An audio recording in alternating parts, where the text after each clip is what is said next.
کہ وہ حشر لسلیمان وجنود من الجن والانس، اللہ تعالیٰ کہتا ہے کہ ہم نے حضرت سلیمان علیہ السلام کے لیے انسان اور جن اور اسی طرح پرندوں کے لشکر کو کھڑا کر دیا تھا۔ یہ سارے کے سارے حضرت سلیمان علیہ السلام کی بادشاہت میں موجود تھے۔ اللہ کہتا ہے کہ یہ سب صف لگا کر حضرت سلیمان علیہ السلام کے سامنے حاضر دیا کرتے کہ انسان جو اللہ کا شکریہ ادا کرتا ہے وہ 3 طریقے سے ادا کرتا ہے، اور حضرت سلیمان نے ان تینوں طریقوں سے اللہ کا شکریہ ادا کیا۔ ایک تو انسان دل سے کرتا ہے، ایک زبان سے کرتا ہے، اور ایک جسم کے اعضاء سے کرتا ہے۔ دل سے شکریہ ادا کرنے کا مطلب یہ ہے کہ اللہ کی نعمتوں کا احسان دل میں رکھنا، کیا اللہ نے مجھے نعمتیں دی۔ دوسرا، ان نعمتوں کا شکریہ زبان سے ادا کرنا، اور تیسرا، اللہ تعالیٰ نے جتنی عبادت کرنے کا حکم دیا ہے ان نعمتوں کے مقابلے میں اللہ کی کما حقہ عبادت کرنا۔ یہ اللہ کے شکر ادا کرنے کے 3 طریقے، اور یہ تینوں طریقے حضرت سلیمان علیہ السلام نے کر دیا۔ تو حضرت سلیمان علیہ السلام کا محل یہ شیشے سے بنایا گیا تھا، اور یہ سب جنات نے بنایا تھا، لہذا ایک ندی بہتی تھی، اس ندی کے اوپر شیشہ بچھایا گیا تھا، لہذا وہاں سے گزرنا تھا۔ اور ملکہ سبا جو اپنے آپ کو دنیا کی سب سے طاقتور اور مال کے اعتبار سے ہر نعمت کے اعتبار سمجھتی تھی، اس نے کبھی شیشہ دیکھا نہیں تھا، لہذا جیسے ہی اس نے دیکھا کہ ندی بہہ رہی ہے، ملکہ سبا نے اپنے پیر میں سے کپڑوں کو اٹھا لیا، جیسے شیشے پر چلنے لگی تو حضرت سلیمان کہتے ہیں کہ شیشہ ہے، پانی اس کے نیچے ہے۔ وہ ملکہ سبا سمجھ گئی کہ اللہ تعالیٰ نے جو نعمتیں حضرت سلیمان کو عطا کی ہیں وہ نعمتیں کسی عام انسان کو نہیں دی جا سکتی۔ حضرت سلیمان کی نعمتیں دیکھ کر وہ ملکہ سبا مسلمان ہو جاتی ہے اور اللہ تعالیٰ پر ایمان لے آتی ہے۔ السلام علیکم ورحمۃ اللہ وبرکاتہ۔ حامد و مصلیا اما بعد، اعوذ باللہ من الشیطان الرجیم، بسم اللہ الرحمن الرحیم۔ حتی اذا اتوا علی وادی النمل قالت نملۃ یا ایھا النمل ادخلوا مساکنکم۔ یہ سورہ نمل کی آیت کریمہ ہے۔ اس سورت کو سورہ نمل اس لیے کہا جاتا ہے کیونکہ نمل کا مطلب عربی میں ہوتا ہے چونٹی کے، کیونکہ اللہ تبارک و تعالیٰ نے اس سورت کریمہ کے اندر اس چونٹی کا ذکر کیا ہے جس کی بات کو حضرت سلیمان علیہ السلام نے سنا تھا۔ محترم حاضرین، جب ہم قرآن کا مطالعہ کرتے ہیں تو ہمیں یہ بات سمجھ میں آتی ہے کہ قرآن کے اندر اللہ تعالیٰ نے بہت ساری صورتوں کا نام حیوانات کے نام پر رکھا ہے، انسان نہیں بلکہ حیوانات کے نام پر صورتیں۔ جیسے قرآن کی سب سے بڑی صورت سورہ بقرہ ہے، بقرہ کا مطلب گائے ہوتا ہے۔ سورہ نحل ہے، شہد کی مکھی، یہ صورت سورہ نمل ہے، چونٹی کی صورت۔ سورہ عنکبوت ہے، مکڑی والی صورت۔ سورہ فیل ہے، ہاتھی والی صورت۔ تو اللہ تعالیٰ نے قرآن میں جگہ جگہ کچھ ایسی صورتیں ہیں جن صورتوں کا نام ہی حیوانات کے نام پر رکھا گیا۔ جب قرآن پڑھتے ہیں تو یہ بات ہمیں سمجھ میں آتی ہے کہ تقریباً قرآن میں اللہ نے 27 حیوانوں کا ذکر کیا، جس کے اندر بھیڑ کا ذکر ہے، اور اسی طرح الضفدع جسے مینڈک کہتے ہیں اس کا ذکر ہے، کوے کا ذکر ہے، پتنگوں کا ذکر ہے، بندروں کا ذکر ہے، شیر ہے، اس کے علاوہ کھٹمل، کتا، ہدہد، ٹڈی اور خچر، اور اسی طرح بیل اور اژدھا، گھوڑا، گدھا، اور اسی طرح مچھلی اور پرندے، اونٹ، یہاں تک کہ مچھر۔ اس طرح کل اللہ تعالیٰ نے 27 حیوانوں کا ذکر کیا۔ یہ بات بڑے تعجب کی ہے کہ یہ قرآن ہم انسانوں کے لیے ہدایت ہے، مگر اللہ تعالیٰ نے کچھ صورت کے نام حیوانوں کے نام پر رکھے، اور اللہ نے اتنے سارے حیوانات کا ذکر قرآن کے اندر کیا۔ آخر کار ایسا کیوں ہے کہ اللہ تعالیٰ نے انسانوں کی ہدایت کے لیے حیوانات کا ذکر کیا؟ علماء کرام بیان کرتے ہیں کہ اس لیے ہے کہ جس طرح انسان اس زمین میں اللہ کی نشانی ہے، ویسے یہ حیوانات بھی اللہ کی نشانی ہے، تو لہذا اس میں کوئی فرق نہیں ہے کہ اللہ نے اپنی نشانیوں کا ذکر کیا، چاہے وہ انسان کی شکل میں ہو یا حیوان کی شکل میں۔ دوسری بات یہ ہے کہ جتنے بھی حیوانات اس روئے زمین پر اللہ نے بنائے ہیں وہ سارے انسانوں کے لیے بنائے، تاکہ وہ انسان کی خدمت کر سکیں، انسان کے لیے سروس دے سکیں۔ تو اس اعتبار سے جتنے بھی جانور موجود ہیں ان ساروں کا ذکر انسانوں کی خاطر کیا گیا۔ اور ایک اہم بات یہ بھی ہے کہ بسا اوقات اللہ تعالیٰ ان سے عبرت لینے کا حکم دیتا ہے۔ بہت سارے کام ایسے ہیں جو انسانوں نے جانوروں سے سیکھیں. جیسے تفسیر میں ذکر کیا گیا تھا کہ ہم انسانوں نے انسانوں کو قبر میں دفنانا کووں سے سیکھا ہے. انسان کو یہ بات معلوم نہیں تھی, تو لہذا ایسے ہی بہت سارے ایسے کام ہیں جو حیوانات جانتے تھے, انسان نہیں جانتے تھے. تو اللہ تبارک و تعالیٰ نے بطور نصیحت و وصیت کیا ہے, ان حیوانات کا ذکر کیا. محترم حاضرین, میں نے آیت کریمہ پڑھی. اللہ سبحانہ و تعالیٰ ارشاد فرماتا ہے کہ وَحُشِرَ لِسُلَيْمَانُ جُنُودُهُ مِنَ الْجِنِّ وَالْإِنسِ. اللہ تعالیٰ کہتا ہے کہ ہم نے حضرت سلیمان علیہ السلام کے لیے انسان اور جن اور اسی طرح پرندوں کے لشکر کو کھڑا کر دیا تھا. یہ سارے کے سارے حضرت سلیمان علیہ السلام کی بادشاہت میں موجود تھے. اللہ کہتا ہے کہ یہ سب صف لگا کر حضرت سلیمان علیہ السلام کے سامنے حاضر دیا کرتے. ہوا یہ کہ ایک مرتبہ حضرت سلیمان علیہ السلام اپنے اس لشکر کو لے کر, جس میں انسان تھے, جن تھے, حیوانات تھے, یہاں تک کہ پرندے بھی تھے, سب کو لے کر نکلے. یہاں تک کہ گزرتے گزرتے حضرت سلیمان علیہ السلام کا گزر ایک جگہ سے ہوا جہاں پر چونٹیوں کی ایک بستی تھی. چونٹیوں کی بستی تھی. اللہ تعالیٰ کہتا ہے کہ جیسے ہی حضرت سلیمان علیہ السلام ان چونٹیوں کی بستی کے پاس آئے تو اچانک ایک چونٹی زور سے کہنے لگی کہ اے چونٹیوں کی جماعت, تم اپنے گھروں میں داخل ہو جاؤ. یہ حضرت سلیمان ہے, یہ ان کا لشکر ہے, انہیں نہیں پتا کہ ہم یہاں ہیں. کہیں ایسا نہ ہو کہ انہیں پتا نہ ہو اور یہ ہمیں روند کر چلے جائیں. تو جیسی ہی یہ بات سنی تو یہ بات اللہ تعالیٰ نے حضرت سلیمان علیہ السلام کو بھی سنائی. جیسی حضرت سلیمان نے سنی, اللہ کہتا ہے فَتَبَسَّمَ ضَاحِكًا. تو اللہ تعالیٰ کی اس نعمت پر کہ اللہ تعالیٰ نے آپ کو اتنی نعمت عطا کی کہ چونٹیوں کی آواز تک آپ کو سمجھ میں آتی تھی, اللہ کی اس نعمت پر کیا ہے حضرت سلیمان علیہ السلام ہنسنے لگے کہ اللہ تعالیٰ کا کتنا شکر ہے.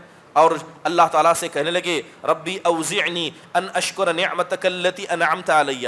اے اللہ تو اس بات کی مجھے توفیق دے کہ جو نعمتیں تو نے مجھے عطا کی ہیں, جو نعمتیں تو نے میرے والد کو عطا کی ہیں, ان سب کا میں شکر ادا کر سکوں تاکہ ہم سب تیرے اچھے رضاکار اور اسی طرح فرمانبردار بن جائیں. اور اللہ سے دعا کرتے ہوئے کہنے لگے کہ تو اپنی رحمت سے نیک لوگوں میں ہمارا شمار کر دے. ایک چھوٹا سا واقعہ ہے جسے اللہ تبارک و تعالیٰ نے قرآن میں بیان کیا.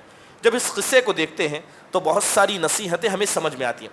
پہلی چیز یہ ہے کہ جب حضرت سلیمان علیہ السلام نے دعا کی تو دعا کرتے ہوئے کہا الحمدللہ الذی فضلنا علی کثیر من عبادہ الصالحین, کہ اللہ تعالیٰ کا شکر احسان ہے کہ اللہ تبارک و تعالیٰ نے بہت سارے نیک بندوں میں ہمیں بھی شمار کیا. اللہ تعالیٰ نے جو جتنی بڑی بڑی نعمتیں ہمیں عطا کی ہیں وہ اللہ نے نعمتیں بہت سارے نیک بندوں کو بھی عطا کی ہیں اور اللہ نے ہمارا شمار اس میں عطا کیا. محترم حاضرین, جب ہم حضرت سلیمان اور حضرت داؤد علیہ السلام کو دیکھتے ہیں تو اگر حضرت سلیمان کی جو نعمتیں تھیں وہ کسی نبی کو نعمتیں نہیں دی گئی. ایک تو اللہ تعالیٰ نے کیا ہے سارے جانوروں کو آپ کے ماتحت کر دیا, سب کی بات آپ سمجھتے تھے. اس کے علاوہ ہوا آپ کے ماتحت تھی, جنات آپ کے کنٹرول میں تھے, اور اسی طرح بہت ساری چیزیں اللہ نے آپ کے ہاتھ میں دے کر رکھی تھی. اتنی ساری نعمتیں ایک طرف ہیں, مگر حضرت سلیمان سب سے پہلے جس نعمت کا شکر ادا کرتے ہیں وہ نعمت علم کا ہے کہ اللہ تعالیٰ نے آپ کو علم دیا. کس کا علم دیا؟ ان لوگوں کو سنبھالنے کا علم دیا. اللہ نے جانور کی زبانوں کو سمجھنے کا علم دیا, جنات سے کام لینے کا طریقہ وہ علم دیا. تو سب سے پہلے حضرت سلیمان علیہ السلام نے جس نعمت کا شکر ادا کیا وہ نعمت کیا تھی؟ اللہ کا دیا علم تھا. تو پتہ یہ چلا کہ حضرت سلیمان کی بادشاہت ایک طرف, ان کا دیا ہوا علم ایک طرف.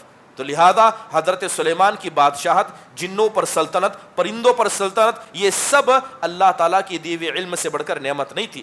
تو لہذا علم یہ اللہ تبارک و تعالیٰ کی اتنی بڑی نعمت ہے. دوسری اہم بات یہ بھی ہے کہ حضرت سلیمان علیہ السلام ذکر کر رہے ہیں کہ اے اللہ تعالیٰ نے تو نے مجھے یہ عطا کیا, اے اللہ تو نے مجھے یہ عطا کیا. تو یہ بات اس سے پتہ چلتی ہے کہ اگر اللہ تعالیٰ کسی انسان کو بہت ساری نعمتیں عطا کرتا ہے تو انسان ان نعمتوں کا اعتراف کرتے ہوئے ان نعمتوں کو گنا سکتا ہے کہ اللہ تعالیٰ نے مجھے مال دیا, اللہ نے مجھے اولاد دی, اللہ نے مجھے صحت دی. اب یہ مارے فخر کے نہیں ہے بلکہ مارے اللہ کی نعمت کے اعتراف کے. تو اللہ تعالیٰ کی نعمتوں کا اعتراف کرنا چاہیے. اس لیے اللہ تعالیٰ نبی صلی اللہ علیہ وسلم سے کہتا ہے وَأَمَّا بِنِعْمَةِ رَبِّكَ فَحَدِّثْ, کہ اللہ تعالیٰ نے جو نعمتیں آپ کو دی ہیں ان نعمتوں کا ذکر کیا کیجیے, ان نعمتوں کو یاد کیا کیجیے. اس سے ایک بات یہ بھی سمجھ میں آتی ہے کہ اگر انسان کو اللہ نعمت دے تو انسان خوش ہو سکتا ہے, خوشی کا اظہار کر سکتا ہے. نعمت ملنے پر خوشی کا اظہار کرنا یہ تکبر کی علامت نہیں ہے. اور جب اس صورت کو پڑھتے ہیں تو ہمیں پتہ چلتا ہے کہ انسان جو اللہ کا شکریہ ادا کرتا ہے وہ 3 طریقے سے ادا کرتا ہے، اور حضرت سلیمان نے ان تینوں طریقوں سے اللہ کا شکریہ ادا کیا۔ ایک تو انسان دل سے کرتا ہے، ایک زبان سے کرتا ہے، اور ایک جسم کے اعضاء سے کرتا ہے۔ دل سے شکریہ ادا کرنے کا مطلب یہ ہے کہ اللہ کی نعمتوں کا احسان دل میں رکھنا، کیا اللہ نے مجھے نعمتیں دی۔ دوسرا، ان نعمتوں کا شکریہ زبان سے ادا کرنا، اور تیسرا، اللہ تعالیٰ نے جتنی عبادت کرنے کا حکم دیا ہے ان نعمتوں کے مقابلے میں اللہ کی کما حقہ عبادت کرنا۔ یہ اللہ کے شکر ادا کرنے کے 3 طریقے، اور یہ تینوں طریقے حضرت سلیمان علیہ الصلاۃ والسلام نے کر دیا۔ ایک بات یہاں پر یہ بھی سمجھ میں آتی ہے کہ انبیاء علیہ الصلاۃ والسلام اللہ تعالیٰ نے کتنی عظیم نعمتیں، خاص کر دل کا تواضع، دل کی عاجزی، یہ انبیاء کو کیسی عطا کی تھی کہ آپ دیکھیں کہ حضرت سلیمان علیہ الصلاۃ والسلام جیسی طاقت کسی کو نبی نہیں دی گئی۔ نہ جنات پر کسی کا قبضہ تھا ساری نبیوں میں، نہ پرندوں پر کسی کا قبضہ تھا، نہ اتنی بڑی بادشاہت کسی کو دی گئی۔ سب ہونے کے بعد بھی حضرت سلیمان جب دعا کرتے ہیں تو کیا کرتے ہیں؟ کہتے ہیں کہ اے اللہ، جیسے تو نے سارے مومنوں کو نعمت عطا کی، ان میں سے تو نے ہم کو بھی نعمت عطا کی۔ گویا حضرت سلیمان اپنا شمار عام مسلمانوں میں کر رہے ہیں، عام مومنوں میں کر رہے ہیں، جبکہ وہ عام نعمتوں میں سے نہیں ہے۔ آپ کی نعمتیں سب سے بہتر ہیں، لیکن پھر بھی اپنے آپ کو عام مسلمانوں میں شمار کرنا یہ نبی کے دل کی عاجزی بتاتی ہے کہ انبیاء کتنے ڈاؤن ٹو ارتھ تھے، انبیاء کتنے عاجز تھے کہ نعمتیں ملنے کے بعد بھی انبیاء کبھی فخر نہیں کیا کرتے۔ چلے بات کرتے ہیں قصے کی، چونٹے کے قصے کی۔ چونٹی نے کیا کہا؟ اے چونٹیوں کی جماعت، تم اپنے گھروں میں داخل ہو، ایسا نہ ہو کہ حضرت سلیمان علیہ الصلاۃ والسلام کا لشکر آئے اور وہ نہ دیکھے اور تم کو روند کر چلے جائے۔ اس سے بہت ساری چیزیں سمجھ میں آتی ہیں۔ پہلی چیز سمجھ میں یہ آتی ہے کہ وہ چونٹی تھی، وہ ایک اکیلی چھوٹی جان تھی، لیکن اس چونٹی نے اپنی جان کو بچانے سے زیادہ اپنے قوم والوں کی جان کو بچانا ضروری سمجھا۔ تو گویا وہ یہ سمجھتی تھی کہ اگر قوم زندہ ہے تو میں زندہ ہوں، اگر میں بچ گئی، سارے مر گئے تو میرے جینے کا کوئی فائدہ نہیں۔ تو اس کا مطلب یہ ہوا کہ انسان کی زندگی عمومی طور پر جماعت کے ساتھ ہوتی ہے، انسان اکیلے نہیں جی سکتا، اللہ تعالیٰ نے اکیلے ایسے پیدا بھی نہیں کیا۔ اسی لیے دیکھیں کہ مل کر رہنا، ساتھ رہنا، ساتھ میں رہنا، ساتھ میں کھانا پینا، یہ انسان کی فطرت ہے۔ یہاں تک کہ اللہ نے جانوروں کی فطرت بنائی ہے، چونٹیاں ساتھ میں رہتی ہیں، شہد کی مکھیاں ساتھ میں رہتی ہیں، بہت سارے حیوانات، بھیڑ، یہ ساتھ میں رہتے ہیں، اور انسان کو بھی اللہ تعالیٰ نے ایسے ہی پیدا کیا کہ وہ ساتھ میں رہے۔ لیکن اگر کوئی آدمی اپنی مال پر، اپنی اولاد پر غرور کرتے ہوئے لوگوں سے کٹ جاتا ہے تو وہ حقیقت میں اپنی فطرت سے بھٹک جاتا ہے، وہ صحیح انسان نہیں ہے۔ تو لہذا جو آدمی لوگوں کے ساتھ مل کر نہیں رہتا ہے وہ آدمی اصل میں اس کے اندر انسانیت کی کمی ہے، اور وہ انسانیت، وہ ایسا مادہ جو اللہ تعالیٰ نے حیوانات تک کو دے کرا۔ اور یہاں پر ایک بات ہمیں یہ بھی سمجھ میں آتی ہے کہ انسان اکیلا اگر صرف اپنا سوچے اور سارے لوگوں کا نہ سوچے تو ایسا آدمی اپنی قوم کا حق ادا نہیں کرتا ہے۔ اگر وہ اچھا ہے، اس کی اولاد اچھی ہے، باقی لوگ نماز پڑھیں نہ پڑھیں، زکوٰۃ دیں نہ دیں، اچھے رہیں نہ رہیں، اگر صرف انسان اپنا سوچے گا تو ایسے انسان کا اپنا، اکیلے کا اپنا سوچنا کوئی فائدہ مند نہیں ہے۔ اگر سب اچھے ہوں گے تو اس کی نیکی فائدہ دے گی، اور سب برے ہوں گے، ایسے وقت میں وہ سب کی اصلاح کرے گا تو اس کا اصلاح کرنا فائدہ دے گا۔ محترم حاضرین، تو پتہ یہ چلا کہ اس چونٹی نے اپنی ذمہ داری کو ادا کیا۔ ذمہ داری کیا تھی؟ کہ جس طرح اس نے اپنی جان کو بچایا، اپنی قوم کی بھی جان کو بچانا چاہا۔ لہذا یہ ایک معمولی چونٹی کی بات ہے کہ جو اپنے حق کو سمجھتی ہے۔ لہذا ان لوگوں کا کیا ہوگا جنہیں اللہ تعالیٰ نے عقل عطا کیا، سب عطا کیا ہے، لیکن دوسرے لوگوں کے بارے میں نہیں سوچتے ہیں، بس اپنے بارے میں سوچتے ہیں۔ اس کے بعد ایک اہم چیز جو اس سے سمجھ میں آتی ہے کہ وہ چونٹی بھی جانتی تھی کہ حضرت سلیمان علیہ الصلوۃ والسلام بادشاہ ہیں۔ حضرت سلیمان کو نہیں پتا کہ ہم یہاں، اگر حضرت سلیمان کو پتا ہوتا کہ ہم یہاں پر ہیں تو حضرت سلیمان لشکر کا منہ موڑ دیتے۔ اس لیے چونٹی نے کہا وَهُمْ لَا يَشْعُرُونَ، کہ مجھے ڈر ہے کہ حضرت سلیمان ہمارے وجود کو نہ پائیں، ہمیں دیکھ کر بھی اندیکھا کر دیں، یا ہمارے بارے میں پتہ نہ چلے تو وہ ہم کو روند کر چلے جائیں۔ اگر حضرت سلیمان کو پتہ چل جائے گا تو ایسا نہیں ہو سکتا کہ وہ ہمیں اس کے بعد بھی رون دے۔ محترم حاضرین، اس کے علاوہ اس قصے سے ایک پیاری بات ہمیں یہ سمجھ میں آتی ہے کہ جس طرح انسان بولتے ہیں اس طرح جانور بھی بولتے ہیں۔ اگر بتائیے، اگر چونٹی کی آواز جو اس نے کہا تھا اگر دوسری چونٹیاں نہ سمجھتی تو اس چونٹی کے کہنے کا مطلب کیا تھا؟ یہ بات الگ ہے کہ چونٹی کی زبان کو ہم نہیں سمجھتے، وہ جتنا آہستہ بولتی ہے اسے ہم سن نہیں سکتے، لیکن اس کے بعد بھی قرآن یہ ثابت کرتا ہے کہ جانور بھی بولتے ہیں، اور ان کے بولنے کا طریقہ یہ جانور جانتے ہیں اور دوسرے جانور اس سے سیکھتے اور سمجھتے ہیں۔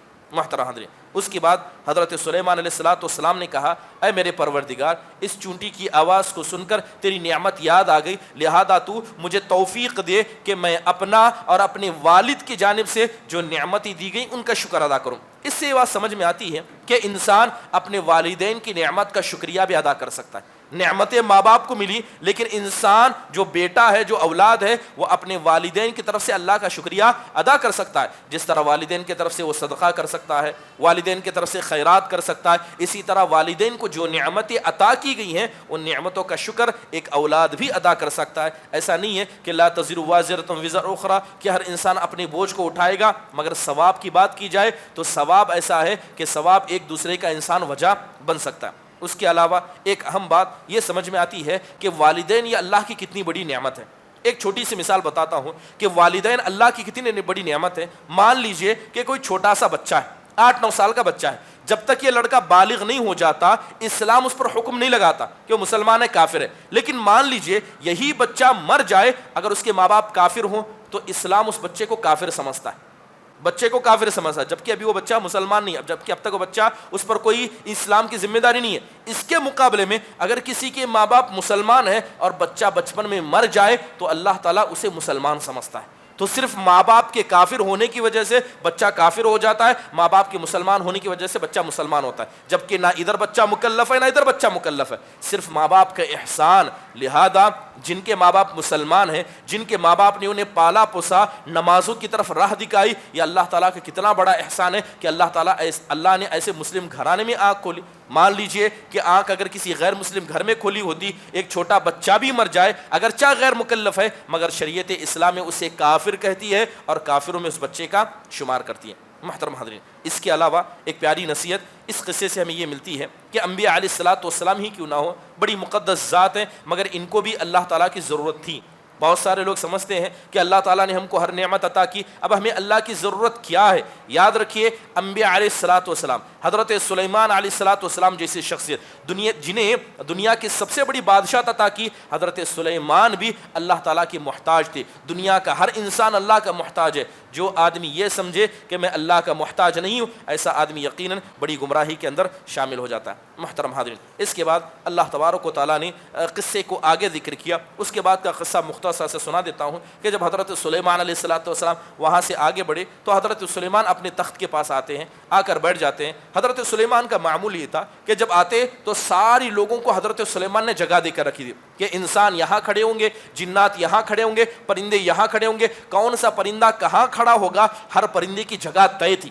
حضرت سلیمان بیٹھ جاتے ہیں اور بیٹھنے کے بعد حضرت سلیمان کا معمول تھا کہ یہ ساری اپنی پرجا پر، اپنی ساری قوم کے لوگوں پر نگاہ دوڑاتے تھے۔ تو حضرت سلیمان نے نگاہ دوڑائی تو کیا آپ دیکھتے ہیں کہ ایک جگہ خالی ہے، ساری صفیں بھری ہیں، ایک جگہ خالی ہے اور وہ جگہ ایک پرندے حدود کی تھی۔ تو حضرت سلیمان پوچھنے لگے کہ یہ حدود کہاں گیا؟ تو لوگ خاموش تھے، نہیں پتا۔ تو حضرت سلیمان علیہ السلام مارے غصے کے کہنے لگے کہ یہ ہدہد اگر بغیر کسی وجہ کے یہاں سے غائب ہو گیا ہے تو اسے ایسی سزا دوں گا کہ میں اس کو ذبح کر دوں گا۔ اب کچھ دیر ہوئی، سبھا چل رہی تھی، حضرت سلیمان علیہ السلام نصیحت کرتے، اسی درمیان میں ہدہد پرندہ آ جاتا ہے۔ ہدہد پرندہ آتا ہے تو حضرت سلیمان اس سے سوال کرتے ہیں کہ تم کہاں تھے؟ تو ہدہد پرندہ جواب دیتے ہوئے کہتا ہے کہ سلیمان علیہ السلام کچھ چیزیں میری پاس ایسی ہیں، کچھ ایسا علم میں لے کر آیا ہوں وہ علم آپ کے پاس بھی نہیں ہے۔ تو حضرت سلیمان نے کہا کہ وہ کیا ہے؟ وہ کہنے لگا کہ میں ایک ایسی قوم کے پاس گیا جو سبا کی جگہ موجود ہے، یہ وہاں پر ایک عورت ہے جو ان کی ملکہ ہے، جو ان کی رانی ہے، اور اس کے پاس ایک بڑا عرش ہے جس عرش پر وہ بیٹھتی ہے، اور میں نے دیکھا ہے کہ یہ سب کے سب سورج کی عبادت کرتے ہیں، جبکہ ان کو اللہ کی عبادت کرنی چاہیے تھی، وہ اللہ جس نے زمین سے ہر چیز کو نکالا، جو اللہ ان کا حساب لینے والا ہے۔ جیسے ہی یہ باتیں ہدہد نے کہی، حضرت سلیمان علیہ السلام نے کہا کہ چلو تمہاری بات کی تحقیق کر دیتے ہیں۔ فوراً ایک خط لکھنے کا حکم دیا، خط لکھا اور ہدہد کو دیا کہ لے جاؤ اس مہرانی، اس عورت پر جو ملکہ سبا ہے، اسے جا کر یہ خط دے آنا۔ لہذا وہ پرندہ جاتا، ہدہد جاتا ہے اور جا کر ملکہ سبا کو وہ خط دے دیتا ہے۔ اب ملکہ سبا کے پاس خط کیا آتا ہے؟ اس کے اندر لکھا ہوتا ہے بسم اللہ الرحمن الرحیم، یہ خط سلیمان کی جانب سے ہے، وہ سلیمان جو اللہ کے نبی ہے، میں تمہیں حکم دیتا ہوں کہ تم اللہ تعالیٰ کی اطاعت کرنے لگ جاؤ، تم شرک کو چھوڑ دو ورنہ ہمارے طرف سے لڑنے کے لیے تیار ہو جاؤ، اس سے پہلے کہ ہماری فوج تمہارے پاس آئے تم مسلمان ہو کر ہمارے پاس آؤ۔ جیسے ہی اس ملک سبا کے پاس وہ خط پہنچتا ہے تو اپنے بڑے بڑے درباریوں سے کہتی ہے کہ دیکھو ایک بادشاہ کی جانب سے خط آیا ہے، بتاؤ تمہارا کیا مشورہ ہے؟ تو پرجا کہتی ہے کہ اگر آپ ان سے لڑنا چاہتی ہیں تو ہم بھی طاقتور ہیں، ہم کوئی کمزور نہیں ہیں، ہم بھی لڑنے کے لیے تیار ہیں، تو کیوں نہ ہم بھی تیاری کر لیں۔ تو ملکہ سبا کہتی ہے کہ یاد رکھیں کہ جب بھی بادشاہ کسی بادشاہ کی حکومت میں داخل ہوتے ہیں تو دوسرے بادشاہوں کو ذلیل کر کے رکھ دیتے ہیں، ان کے گھر والوں کو ذلیل کر دیتے ہیں، یعنی لڑائی کبھی کسی کے لیے خیر نہیں ہوتی ہے۔ تو اس ملکے نے سبا نے کہا کہ جس بادشاہ کی طرف سے یہ پیغام آیا چلو میں اس کو آزما لیتی ہوں۔ لہذا روایتوں کے اندر آتا ہے کہ اس ملکہ سبا نے ایک سونے کی بڑی اینٹ کیا ہے دے کر ہدیے کے طور پر بھیج دی۔ حدود جاتا ہے، حضرت سلیمان کے پاس پہنچ جاتا ہے اور کہتا ہے کہ ان کی طرف سے جواب آ رہا ہے، لہذا ادھر سے جواب آتا ہے اور جواب میں ایک بڑے سونے کی اینٹ حضرت سلیمان علیہ السلام کے سامنے رکھی جاتی ہے۔ حضرت سلیمان اس سونے کو دیکھ کر غصہ ہو جاتے ہیں اور کہتے ہیں کہ ہم ان کو کیا ہے اللہ تبارک و تعالیٰ اور آخرت کی طرف بلا رہے ہیں اور یہ دنیا کا ساز و سامان ہم کو دینے والے ہیں۔ لہذا جو لوگ ہدیہ لے کر آئے تھے ان سے سلیمان نے کہا کہ جاؤ اپنی قوم سے کہنا کہ اب ہمارے لشکر کا انتظار کریں، ہم پورے لشکر کے ساتھ آ رہے ہیں اور تم کو کیا ہے نیچا دکھا کر رکھ دیں گے اور ذلیل کر کے رکھ دیں گے، کیونکہ یہ زمین اللہ تعالیٰ کی ہے۔ جیسا یہ پیغام ملک سبا کے پاس پہنچتا ہے، ملک سبا ارادہ کرتی ہے کہ میں خود جاؤں گی اور جا کر بات کروں گی۔ اب حضرت سلیمان کو پتا چلا کہ ملک سبا آنے والی ہے، حضرت سلیمان علیہ السلام نے اپنی طاقت جتانا چاہا، اپنی طاقت بتانا چاہا، اللہ نے جو نعمت عطا کی تھی وہ بتانا چاہا۔ تو حضرت سلیمان نے جو جن بیٹھے تھے، کیونکہ جگہ کافی دور تھی، جنات سے کہا کہ میں نے سنا ہے کہ اس کا ایک عرش ہے، اس کا ایک تخت ہے جس پر بیٹھتی ہے، کون ہے جو اس تخت کو اس عورت کے یہاں آنے سے پہلے میرے سامنے لے آئے گا؟ تو جنات میں سے ایک جن نے کہا کہ سلیمان علیہ السلام ہم جانتے ہیں کہ کتنی دیر آپ یہاں بیٹھتے ہیں، کب یہاں سے اٹھتے ہیں، جب تک آپ مجلس میں بیٹھے ہیں آپ کے اٹھنے سے پہلے اس تخت کو لا کر آپ کے سامنے میں حاضر کر دوں گا۔ اب یہ بات چل رہی تھی اور ایک جن جو عفریت تھا، جو جنات کا سردار تھا، وہ کہنے لگا کہ اے سلیمان علیہ السلام آپ نگاہ ادھر کر کے ادھر نہیں کریں گے، آپ نگاہ نہیں پلٹائیں گے، اس سے پہلے اس تخت کو لا کر آپ کے سامنے رکھ دوں گا۔ حضرت سلیمان نے اجازت دی، پلک جھپکنے سے پہلے اس جن نے لا کر اس تخت کو حضرت سلیمان کے سامنے رکھ دیا۔ لہذا جیسے یہ مسئلہ ہو جاتا ہے، حضرت سلیمان کہتے ہیں یہ اس کا تخت ہے، بڑا خوبصورت ہے جو بھی ہے، لہذا اس تخت کی نشانیوں کو بدل دو، اس کے ہیرے موتی کا ہٹا دو اور اس کے جو علامتیں اس کو بدل دو، تاکہ ہم آزمانا چاہتے ہیں کہ وہ اپنے تخت کو پہچانتی کہ نہیں پہچانتی۔ لہذا اللہ حضرت سلیمان کے حکم سے اس تخت کی کچھ نشانیوں کو بدل دیا گیا۔ ملکہ سبا آتی ہے، آنے کے بعد حضرت سلیمان علیہ السلام کے سامنے بیٹھتی ہے اور تخت کو دیکھتی ہے، تو لوگ درباری میں سے درباری کہتے کہ یہ تمہارا تخت ہے؟ تو عورت پہچان نہیں پاتی، وہ کہتی ہے کہ کاش میرے تخت کے جیسا ہی تخت ہے۔ حضرت سلیمان علیہ السلام دعوت دیتے ہیں اور اسے محل میں آنے کے لیے اجازت دیتے ہیں۔ لہذا جیسے ہی محل میں داخلے کی بات آتی ہے تو حضرت سلیمان علیہ السلام کا محل یہ شیشے سے بنایا گیا تھا اور یہ سب جنات نے بنایا تھا۔ لہذا ایک ندی بہتی تھی، اس ندی کے اوپر شیشہ بچھایا گیا تھا، لہذا وہاں سے گزرنا تھا۔ اور ملکہ سبا جو اپنے آپ کو دنیا کی سب سے طاقتور اور مال کے اعتبار سے ہر نعمت کے اعتبار سمجھتی تھی، اس نے کبھی شیشہ دیکھا نہیں تھا۔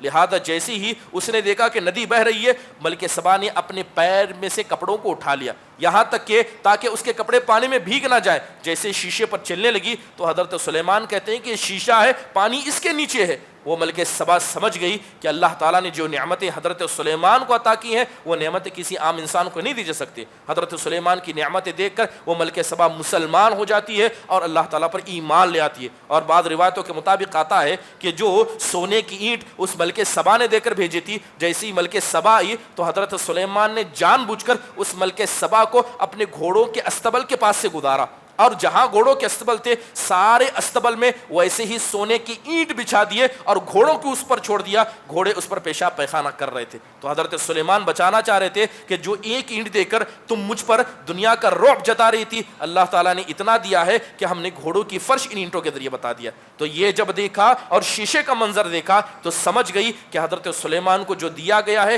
وہ دنیا میں کسی انسان کو نہیں دیا گیا ہے۔ تو یہ سب دیکھ کر ملکہ سبا مسلمان ہو جاتی ہے۔ محترم حاضرین، یہ قصہ تھا۔ چلیے اس قصے سے کچھ فائدے سیکھتے ہیں۔ سب سے پہلی چیز، جب حضرت سلیمان علیہ السلام نے دیکھا کہ پرندہ غائب تھا تو حضرت سلیمان علیہ السلام نے حدود کے بارے میں معلوم کرنا چاہا۔ تو اس سے بات یہ پتہ چلتی ہے کہ جو بھی بڑے لوگ ہوتے ہیں، بڑے ذمہ دار ہوتے ہیں، ہمیشہ اپنے چھوٹوں کا خیال کرتے ہیں۔ بڑا صرف کہنے سے نہیں، جتانے سے اور کرنے سے بڑا ہوتا ہے۔ بادشاہوں کا یہ روش ہوتا تھا کہ بادشاہ دیکھتے تھے کہ کون موجود ہے کون غائب ہے، لہذا اپنے چھوٹوں کا خیال کرنا یہ بڑے لوگوں کی زندہ دلی کی علامت ہے۔ جو بڑے صرف نام کے بڑے ہیں، اپنے چھوٹوں کا خیال نہیں کرتے ہیں، ایسی حقیقت میں ایسے بڑے نہیں ہوتے محترم حاضرین۔ اور دوسری بات ذمہ داری کا احساس، کہ حضرت سلیمان علیہ السلام کو ذمہ داری تھی کہ آپ سارے رعیہ کا خیال کریں، تو آپ نے دیکھا کہ سب موجود ہیں، ایک جگہ خالی ہے اور وہ جگہ کسی حدود کے پرندے کی تھی، تو فوراً پوچھا کہ وہ پرندہ غائب کہاں ہے، تو لہذا پتہ یہ چلا کہ اگر اللہ تعالیٰ کسی کو ذمہ داری دے تو ذمہ داری یہ ہوتی ہے کہ ہر کسی کا خیال کیا جائے اور ہر چیز کو اس کی جگہ پر رکھا جائے۔ یہاں تک کہ حضرت عمر بن خطاب رضی اللہ عنہ یہ مسلمانوں کی خلیفہ تھے، دیکھیے کہ ذمہ داری کا احساس کیسے تھا۔ حضرت عمر کہتے ہیں کہ اگر مجھے پتہ چلے کہ ملک شام کے کنارے میں ایک اونٹنی نے ایک بچے کو جنا ہے، مجھے پتا چلے کہ ملک شام کے اندر ایک اونٹنی نے ایک بچے کو جنا ہے اور وہ بچہ پیدا ہونے کے بعد نیچے گر گیا اور اسے بھیڑیے کھا گئے، تو مجھے اس بات کا خوف ہے کہ اگر وہ بھیڑیے اس بچے کو کھا جائیں تو اللہ قیامت کے دن مجھ سے یہ نہ پوچھے کہ اے عمر حکومت تمہاری تھی، وہ اونٹ تمہارے ماتحتی میں تھا، وہ بچہ گرا تو کیسے گرا، وہ بچہ وہاں سے گیا تو کیسے گیا، وہ بچہ مرا تو کیسے مرا، اللہ تعالیٰ مجھے اس سے بھی اس کے بارے میں نہ پوچھ لے۔ اتنا تک احساس حضرت عمر بن خطاب رضی اللہ عنہ بیان کرتے ہیں۔ تو پتہ یہ چلا کہ حضرت سلیمان کے پاس بھی ذمہ داری کا پورا احساس تھا۔ دوسری اہم بات یہ ہے، جب قصہ پڑھتے ہیں تو یہ بات ہمیں سمجھ میں آتی ہے کہ ہدہد ایک چھوٹا پرندہ ہے، اگر دیکھیں تو اس کی سائز اتنا چھوٹا ہوتا ہدہد پرندے کا، اگر اتنا چھوٹا پرندہ غائب ہو جائے تو کون سا اتنا بڑا جرم تھا کہ حضرت سلیمان نے کہا کہ وہ آئے تو ٹھیک ہے ورنہ میں اسے عذاب دوں گا یا میں اسے ذبح کر دوں گا۔ پرندہ چھوٹا ہے لیکن حضرت سلیمان اتنا غصہ کیوں ہوئے؟ تو علماء اکرام بیان کرتے ہیں کہ اصل میں پرندے کا کوئی جرم نہیں تھا، لیکن جو صف تھی اس صف کو اس پرندے نے توڑ دیا تھا، صف کے بیچ میں خالی جگہ اس کی وجہ سے ہو گئی تھی، یہ نہیں تھا کہ وہ غائب ہو گیا، اس کا کام یہ تھا کہ صف میں آ کے کھڑا ہو جائے، اس کا کوئی دوسرا کام نہیں تھا، لیکن جیسے ہی صف کو اس نے خالی کیا حضرت سلیمان علیہ السلام کو غصہ آیا۔ لہذا پتہ یہ چلا کہ مسلمانوں کو کیسے ہونا چاہیے۔ اللہ کے نبی علیہ السلام نے صفوں کی مثال دی، کیا تم ویسے صف نہیں باندھتے جیسے صف کیا ہے اللہ تعالیٰ کے فرشتے باندھتے، اللہ کے فرشتے صف کیسے باندھتے؟ مل کر کھڑے ہو جاتے، ایک دوسرے سے جیسے شیشہ پلائی ہوئی دیوار ہوتی ہے ایسے مل کر کھڑے ہو جاتے۔ تو حضرت سلیمان علیہ السلام نے دیکھا کہ اس پرندے نے اپنے حق کو ادا نہیں کیا، لہذا جو جگہ تھی اس جگہ کو خالی چھوڑا، تو لہذا اس کی سزا میں ایسی بات کہی۔ اور یہ بات بھی سمجھ میں آتی ہے کہ جو سزا دی جاتی ہے وہ گناہ کے اعتبار سے سزا دی جاتی ہے، جسم کا اعتبار دیکھ کے سزا نہیں کی جاتی ہے۔ پرندہ چھوٹا ہے، حضرت سلیمان کہتے ہیں میں اسے ایک مار ماروں گا، میں اسے ڈھکیل دوں گا، میں اسے یہاں بھگا دوں گا،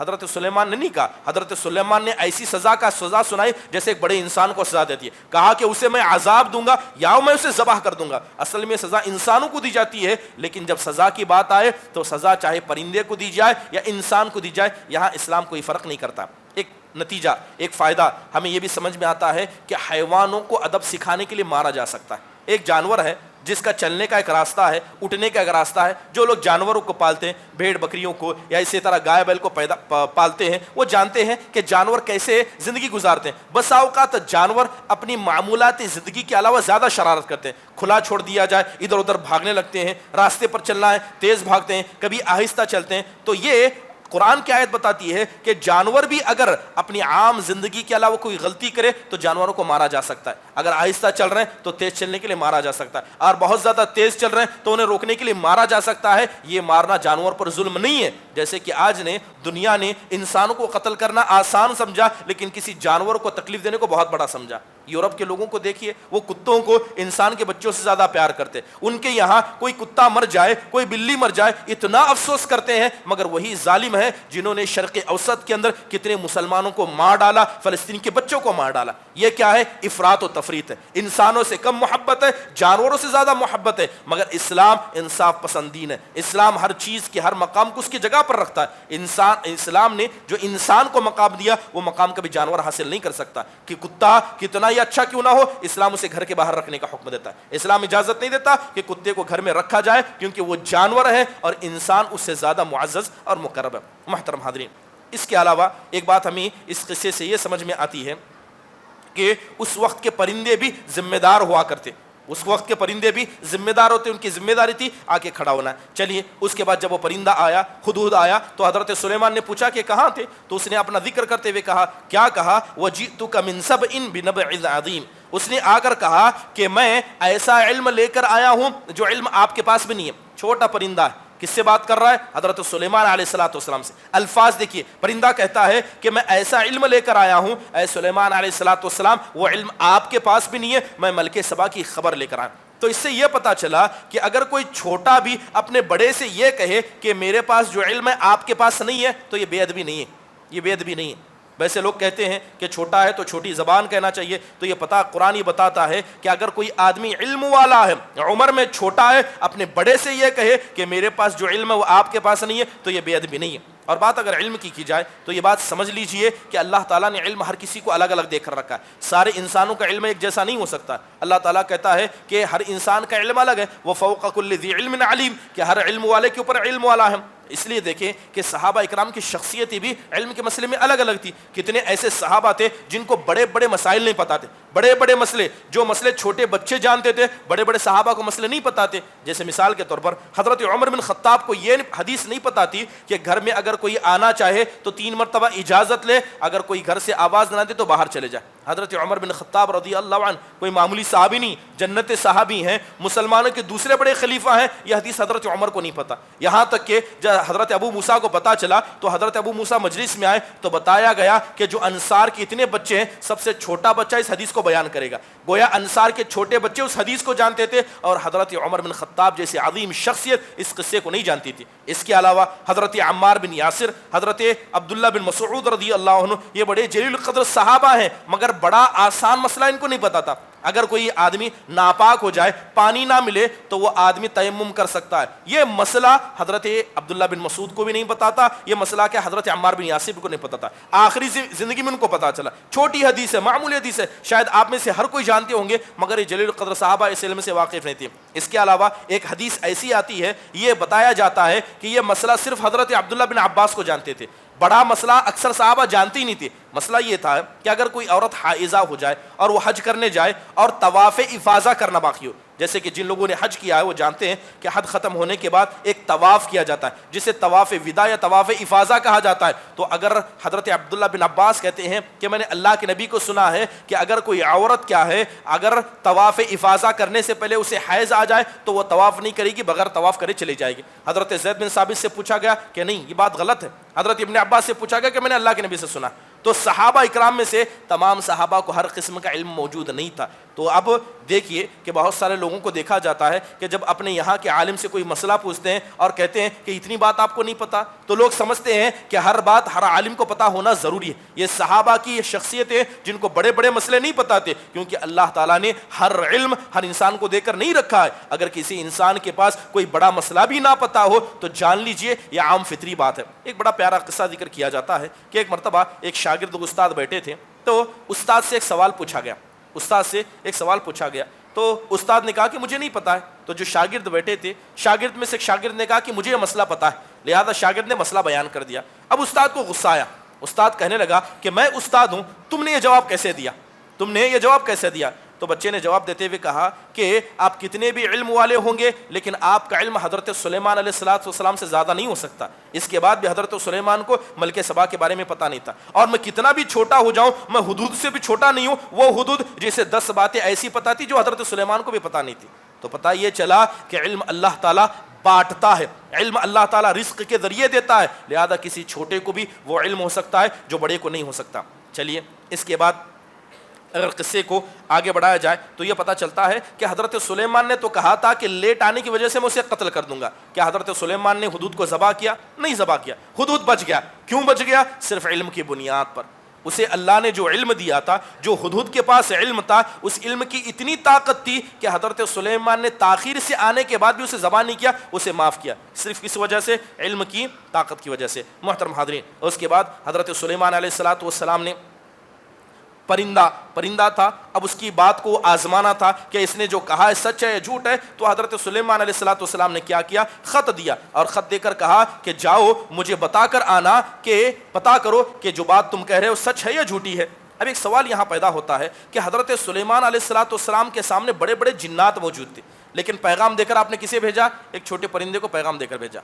کہ بڑے بڑے جنات تھے, وہ جنات جو پلک جھپک تھی ملک سبا کے تخت کو لے کر آئے, لیکن جب وہ خط دینا تھا تو آپ نے چھوٹے پرندے کو دیا. ایسا آخرکار حضرت سلیمان نے کیوں کیا؟ تو بتاتے ہیں یہ علم کی اہمیت بتاتی ہے. جنات کو علم نہیں تھا کہ وہ ملک سبا کی جگہ کہاں، نہیں پتا تھا کہ وہ کیا کرتے ہیں. ان ملک سبا کے بارے میں سارا علم کسے تھا؟ حدود کو تھا. تو لہذا سارے جنات کو چھوڑ کر، بڑے بڑے طاقت اور فوجیوں کو چھوڑ کر حضرت سلیمان نے اس پرندے کو وہ پیغام دیا، اور پرندہ پیغام لے گا صرف علم کی طاقت کی بنیاد پر. جب قرآن کو پڑھتے ہیں تو جو پرندے نے کہا تھا احط بما لم تحط، کہ سلیمان علیہ الصلوۃ والسلام میں ایسی چیزیں جانتا ہوں جو آپ کو نہیں پتا. قرآن پڑھیں گے تو پتہ چلے گا کہ 10 باتیں ہدہد نے حضرت سلیمان کو بتائی تھی. کتنی باتیں؟ 10 باتیں. وہ 10 باتیں جو حضرت سلیمان کو پتہ نہیں تھی. جیسے مثال کے طور پر سب سے پہلے ایک عورت موجود ہے جو ایک تخت کی مالک ہے، یہ بات پتہ نہیں تھی. تخت بڑا ہے یہ بھی نہیں پتا تھا. ملک سبا کہاں ہے یہ بھی حضرت سلیمان کو نہیں پتا تھا. اسے اللہ تعالیٰ نے ہر قسم کی دولت عطا کی، یہ نہیں پتا تھا.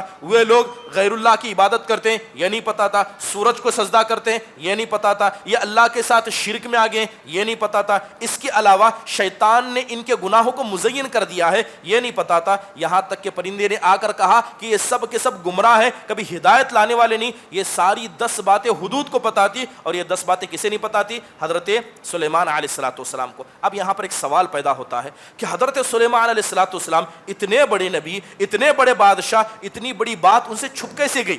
ایک عورت ہے جس کے پاس اتنی طاقت ہے، اتنی فوج ہے، اور حضرت سلیمان کو پتہ ہی نہیں ہے. یقین جانیے یہ اللہ تعالیٰ کی حکمت تھی کہ بسا اوقات اللہ تعالیٰ بڑی بڑی چیزیں اپنے بندوں سے چھپا کر رکھتا ہے. آپ کے سامنے سورہ یوسف کے اندر قصہ بیان کیا گیا تھا حضرت یوسف علیہ الصلوۃ والسلام کا. جب حضرت یوسف تخت پر بیٹھ گئے تھے، ان کے والد کی جگہ حضرت یوسف کو معلوم نہیں تھی.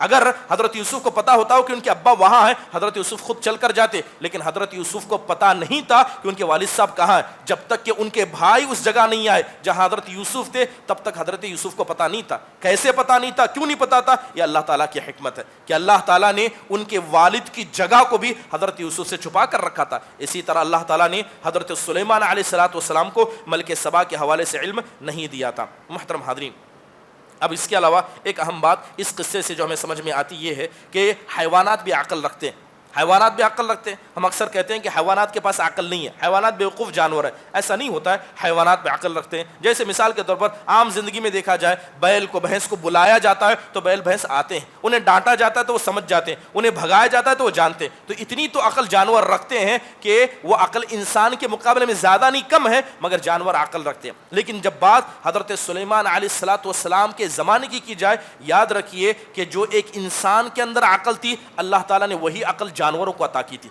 اتنی مضبوط عقل تھی، اسی لیے حضرت سلیمان انسانوں کے کام جانوروں سے کرواتے تھے.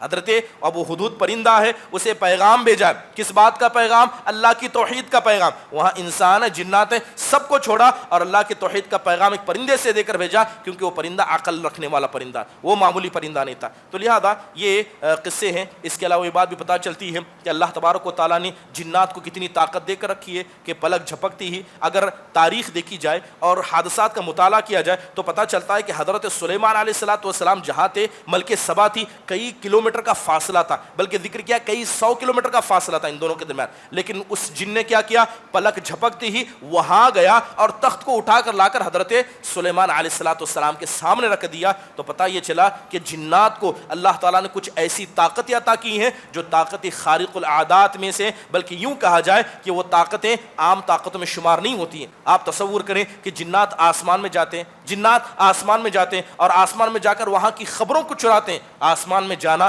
جبکہ فرشتوں کی وہاں حفاظت کی ذمہ داری لگی ہوتی ہے، اس کے بعد بھی آسمان کی خبروں کو چرانا یہ کوئی معمولی بات نہیں ہے. لہذا ہر انسان کو اس سے بات پتہ چلتی ہے کہ جنات یہ ایسی مخلوق ہے جن کو اللہ تعالیٰ نے کچھ ایسی طاقتیں دے کر رکھی ہیں جو طاقتیں انسان کے پاس موجود نہیں ہیں. اللہ تعالیٰ سے دعا ہے کہ اللہ تبارک و تعالیٰ قرآن کی اسی طرح قصوں کو سن کر اس سے جو نصیحتیں ملتی ہیں ان نصیحتوں کو سمجھنے اور اس کے تقاضوں پر عمل کرنے کی ہم سب کو توفیق نصیب فرمائے. آمین. اقول قولی هذا واستغفر الله لي ولكم ولسائر المسلمين من كل ذنب فاستغفروه انه هو الغفور الرحيم. جزاكم الله خير. السلام عليكم ورحمة الله وبركاته.